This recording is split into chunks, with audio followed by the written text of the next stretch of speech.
Bonjour à tous et bienvenue sur la chaîne de Mangakam. On se retrouve aujourd'hui pour un nouveau concept, un concept qui me tient particulièrement à cœur, qui s'appelle le manga quart d'heure. Donc le but ça va être de rendre à César ce qui appartient à César et de faire un focus sur ceux que j'appelle les héros de l'ombre, les mangakas. Donc le but c'est en une quinzaine de minutes d'essayer de leur rendre un petit hommage en parlant de eux, en parlant de leurs œuvres. Et aujourd'hui, le premier épisode ça va être sur un mangaka d'exception qui s'appelle Masasumi Kakizaki. Masasumi Kakizaki est né le 18 mai 1978. Il a débuté sa carrière de mangaka en 2001 avec une histoire courte intitulée Two Tops, puis une série en 3 tomes, X-Gene, qui l'illustre uniquement. Nous ne parlerons pas aujourd'hui de ces deux œuvres, car il est très dur, voire impossible de trouver une version française. En effet, les œuvres n'ont pas été publiées en France et n'ont donc pas non plus été traduites. Kakizaki gagnera la notoriété qu'on lui connaît aujourd'hui qu'à partir de 2002, avec le légendaire Rainbow, qu'il illustre avec Georges Abbé au scénario. Au fil des années, et en partie grâce à cette collaboration avec Georges Abbé, Kakizaki va devenir un spécialiste du seinen, imposant un style particulier, des pages comportant exclusivement de la narration, des récits sombres, autant dans le dessin que dans l'écriture, avec une importance colossale apportée à la psychologie de ses personnages principaux. Kakizaki est considéré aujourd'hui comme un mangaka majeur et un maître du détail. Dans cette vidéo, nous allons revenir sur une grande partie de ses œuvres. Comment parler de Kakizaki sans parler de Rainbow? Comme dit précédemment, Rainbow est une œuvre commencée en 2002 et terminée en 2010. En version française, l'édition originale du manga comporte 22 tomes et une édition Ultimate a été publiée par Kazé en 7 tomes. Un animé également sorti en 2010, totalisant 26 épisodes. Il s'agit d'une collaboration entre Georges Abbé, donc le scénariste, et Masasumi Kakizaki, le dessinateur. Une collaboration qui marque déjà les prémices d'une œuvre particulière, et pour cause, Georges Abbé avait 65 ans au moment de la publication du premier chapitre au Japon, alors que Kakizaki n'en avait que 24, soit plus de 40 ans de différence entre les deux hommes. Dans Rainbow, les deux hommes vont s'attaquer à plusieurs défis. Pour l'un, Abbé, retranscrire les heures difficiles d'un Japon post-Seconde Guerre mondiale et l'expérience d'une maison de correction à la dure, deux expériences qu'il a vécues. Et pour l'autre, Kakizaki, arriver à illustrer une période durant laquelle il n'a pas vécu et dont il ne connaît rien. Des objectifs qu'ils vont atteindre et même surpasser au travers d'une œuvre incroyable, témoignant d'un travail acharné de deux hommes qui ont dédié une partie de leur vie à en faire l'un des piliers du seinen. Rainbow, c'est l'histoire de 6 jeunes hommes envoyés dans la maison de redressement de Shonan pour divers crimes mineurs. 6 jeunes hommes que tout oppose, mais qu'un 7e homme, Rokurota Sakuragi ou Anshan, déjà présente dans la maison de redressement, va tenter de rassembler dans une ode à la solidarité, à la fraternité et à l'amitié. Nous allons suivre le quotidien de ces 7 adolescents, emprisonnés mais rêvant de liberté, chacun d'une manière singulière. Pour Rainbow, je donne la note de 5 sur 5 au scénario, au dessin ainsi qu'aux personnages, parce que voilà, pour ces 3 thèmes-là, les deux auteurs ont géré le truc du début à la fin, c'est vraiment une masterclass, que ce soit au niveau du scénario, au niveau du dessin et au niveau de la profondeur vraiment des personnages. Et pour l'édition, je mets une note de 4 sur 5. Moi j'ai que l'édition Ultimate, donc peut-être que l'édition originale a pas les petits défauts de l'édition Ultimate que j'estime moi être des petits défauts. Je suis un petit peu un maniaque des mangas et je vois la présence de colle en fait à la fin de chaque tome. Il y a un petit peu des imperfections, la tranche aurait pu être un petit peu plus travaillée, mais à part ça l'édition est vraiment géniale. Et ça fait une note finale de 19 sur 20, donc ce qui est excellent pour un manga tout aussi excellent, Rainbow. En 2008, alors que Rainbow est en pause mais pas encore terminé, Kakizaki décide de se lancer dans une courte aventure en solo. Il publie alors Kensen Reto, signifiant pandémie en japonais, en 7 chapitres. Un one-shot qui paraît aujourd'hui très actuel, même si la situation qu'on y décrit démontre un virus bien plus agressif et bien plus meurtrier. L'action se passe en 2011, le Japon découvre un virus mortel et dévastateur, et les protagonistes ne semblent pas trouver de solution pour l'éradiquer. Kakizaki, entrant dans sa 30e année, va mettre en œuvre l'expérience qu'il a acquise lors de ses 6 dernières années de publication de Rainbow. On retrouve dans Kensen Reto les codes qui sont si chers à son cœur.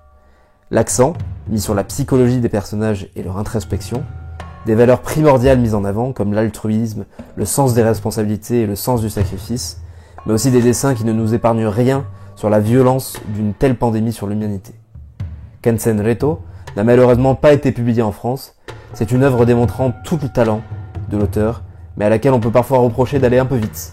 On aurait été friand d'un ou deux tomes de plus pour prendre le temps de s'attacher au personnage et pour être touché en plein cœur par cette tragédie. Pour Kensen Reto, je donne la note de 3 sur 5 au scénario. C'est un beau scénario, très actuel aujourd'hui, qui aurait pu être bien étoffé avec plus de chapitres. Ça c'est dommage et c'est pour ça que je donne la note que de 3 sur 5. Pour le dessin, on est toujours sur une masterclass. Mais je vais donner quand même la note de 4 sur 5 et pas 5 sur 5. Parce que pour moi, les dessins sont aussi un peu moins aboutis que sur ses autres œuvres et notamment Rainbow. Et pour les personnages, je donne la note de seulement 2 sur 5. Puisqu'en 7 chapitres, on a vraiment du mal à rentrer en profondeur dans les personnages. Je dis pas que c'est impossible pour un one-shot, puisque on va en parler avec le one-shot suivant, ça a été très bien réussi. Mais pour Kensen Reto, je pense justement qu'il n'a pas eu plus de succès à cause de ce manque de profondeur des personnages. Concernant l'édition, je mets pas de note puisque ça n'est pas sorti en France, donc on va arrondir la note finale sans la note de l'édition, et ça nous donne une note finale à 12 sur 20.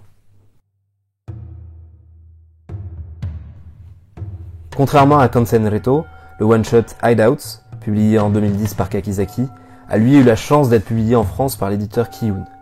On peut surtout dire que nous avons eu de la chance de pouvoir lire ce one-shot en version française, puisque Kakizaki va ici déclarer son amour au genre horrifique et à un auteur de légende de ce genre, Stephen King.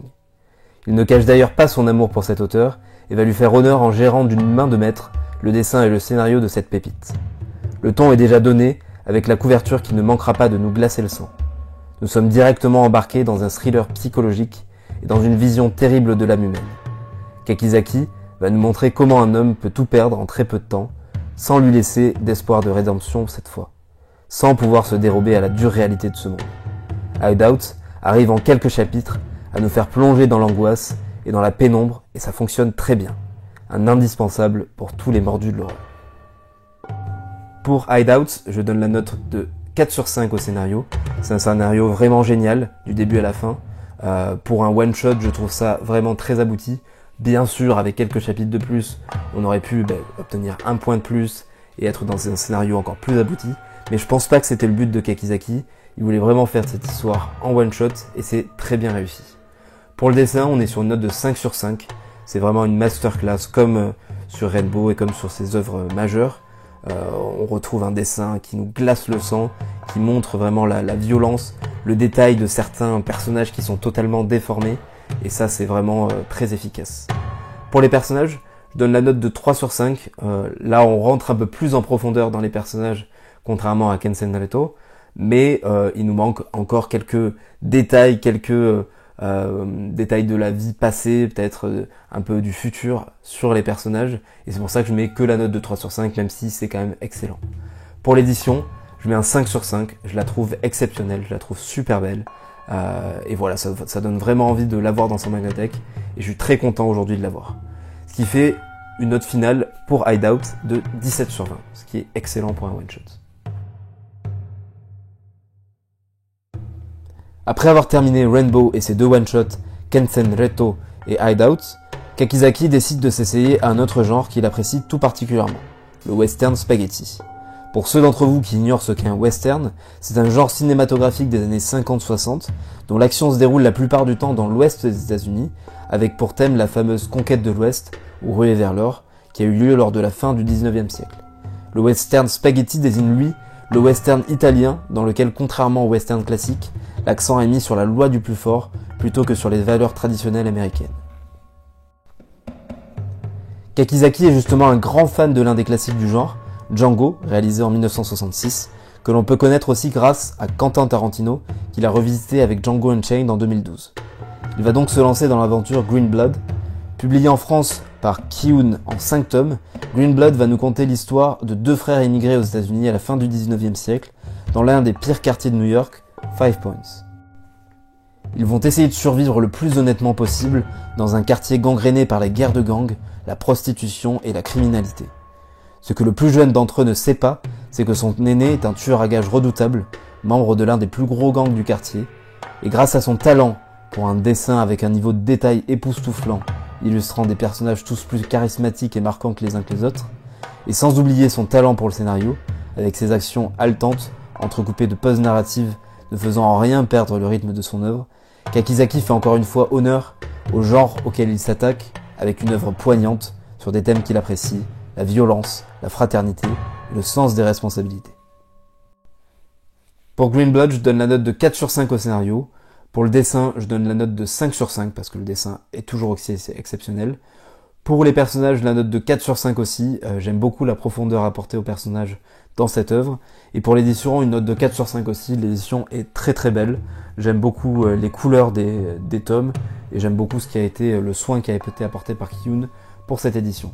Ça donne une note finale de 17 sur 20, ce qui est excellent et qui caractérise vraiment un manga exceptionnel qui est Green Blood.